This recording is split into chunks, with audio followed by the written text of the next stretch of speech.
Hello and welcome to the Cosmo Parenting Podcast, brought to you by the CMM Institute for Personal and Social Evolution. In this space, we invite you to see yourself as someone who is curious about and actively participating in creating your own meaning around parenting. This is our Communicate episode, in which the fourth episode of each month, we will wrap up our theme by offering some ideas for communicating with your children, co-parents, or whoever else might be a part of your parenting, to start having conversations about the things you're learning here. Let's begin.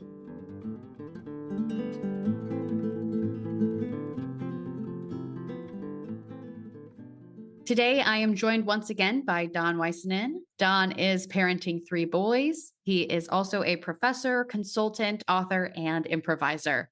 Hi, Don. Welcome back. Hey, Abbie. Thanks for having me back again.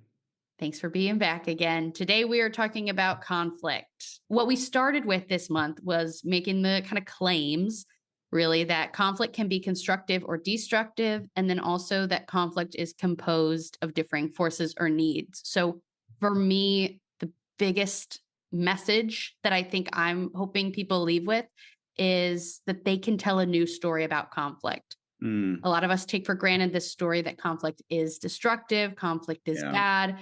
But conflict, I just wonder, can we think of it as more neutral? Not that conflict, isn't ever destructive. And that kind of leads me to reference the strategies that Stephanie and I talked about as well. We talked about body scans because a lot of people feel really activated in conflict. So how are you tending your physical self?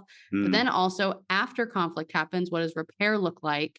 Yeah, that's also something I think we could use a news story about. So Stephanie offered the 3-step apology for that. So that's kind of where we're coming from as we enter into this episode with you. What would you like to share about communicating around conflict?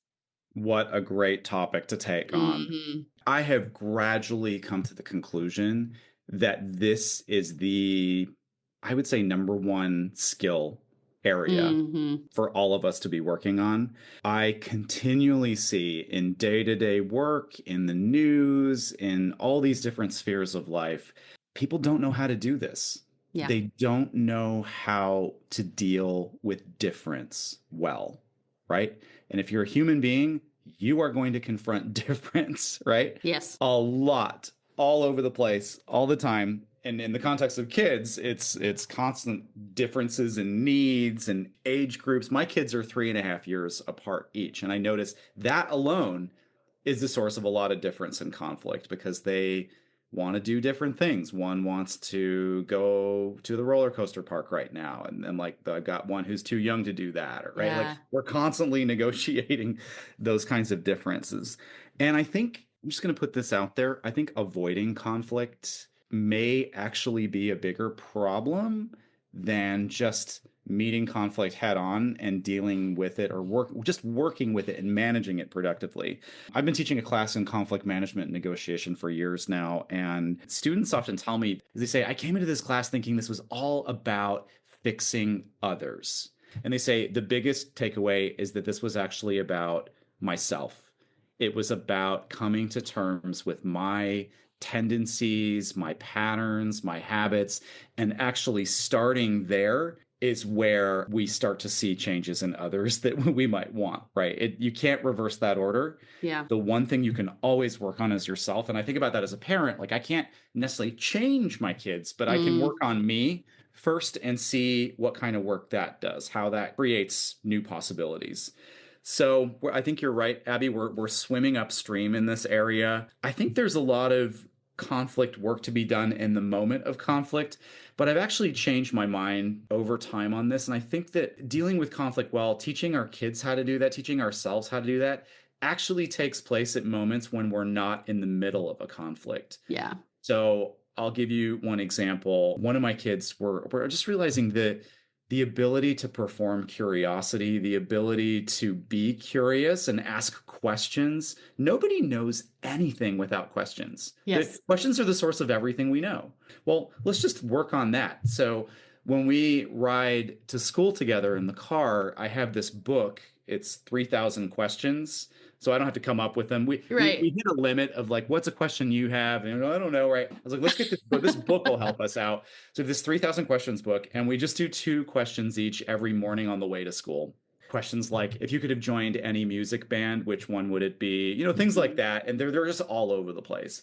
But I noticed once we get going, it's fun and he Yes. finds it fun and we just do it. But that to me is emblematic of how we can all approach conflict training and skill development. Don't do it in the moment when it's happening, but it's really afterwards is the time to reflect and then setting the conditions for good conflict management, Mm. getting good at asking questions, I think is a great way to go at this. So that's just one example, but lots of stuff at play there.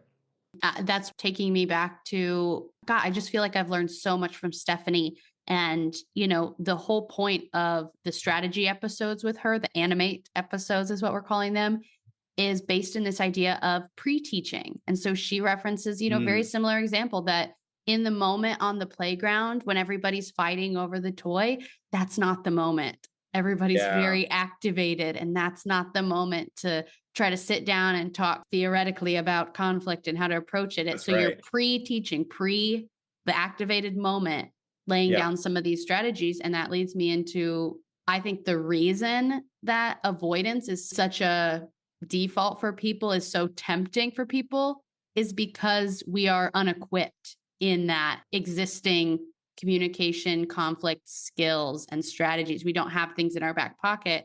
And so that moment does feel very activating.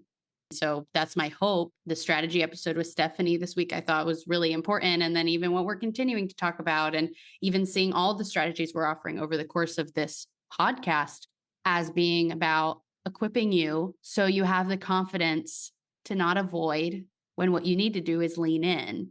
yeah.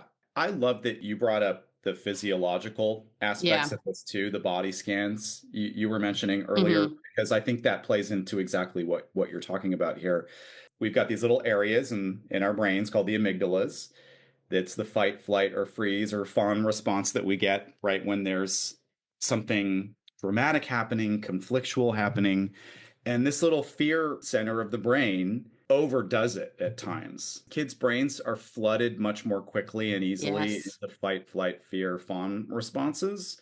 And so as parents, adjusting to that, I think is an important thing. Like you said, like when kids' brains are flooded, we get flooded too, right? Like Yes. triggered and flooded and overwhelmed. Like that's not the time to have a lesson about this, right? The rational part of us is out, especially for kids at that point. So we have to go, okay, go breathe, go run around, go to your room, separate yourself for a bit, come back.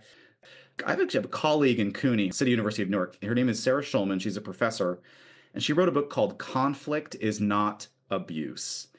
And she says a lot of the problems we see in the world are about overstating harm, treating conflict as abuse. Now, there is real abuse in the world. There are Right. physical harms. There's abuse, and those it should be treated as such and proportionally to those kinds of things. But she says this is a really interesting argument that when we treat conflict, which is a very normal thing of dealing with differences, as abuse, and therefore we end up avoiding conflict or not learning conflict skills, how to negotiate that well, how to deal with people, work with people well. We put this whole sphere of life that should be a normal part of our lives, like you said at the beginning, conflict is neutral, conflict, right? Instead of we Yes. need a new story around this. And yeah, maybe it's not neutral, it's normalizing Yeah. conflict. This is Yeah. a normal thing we're dealing with here. It's hard, but this is not off the path of what human beings have had to deal with, for a long time. So, Yeah, that's really wonderful. And Don, thank you so much for joining me again today. We'll hear from you again in future Communicate episodes. So I'll look forward to that. And everyone listening, thank you for joining us too.